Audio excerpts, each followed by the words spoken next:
Ang pinakamapanganib na klase ng relasyon ay yaong komportableng samahan na walang legal na commitment.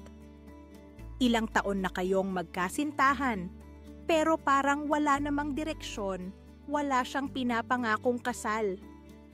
Habang ikaw, hinahangad mo ang kasal, pamilya, mga pangarap ng lahat ng babae, nakakalungkot isipin na madalas nating tinatrato ang mga boyfriend na parang asawa. At ang pagiging girlfriend ay mga gawain na ng misis ginagawa mo. Kailangan nating ulit-ulitin sa ating sarili. Ikaw ay single hanggat hindi ka pinapakasalan.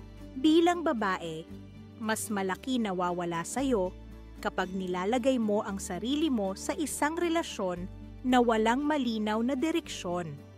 Kung ang goal mo ay mapakasalan ang pagstay sa boyfriend-girlfriend setup ng higit sa 2 taon ay hindi maganda, sayang ng oras at pagod mo. Nauunawaan ko ang feelings mo.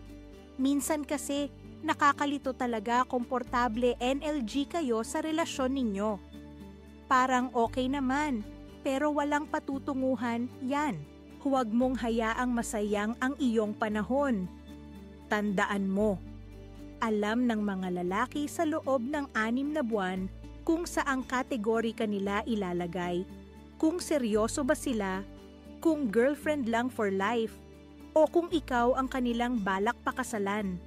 Huwag mong sayangin ang sarili mong halaga sa isang relasyong walang direksyon.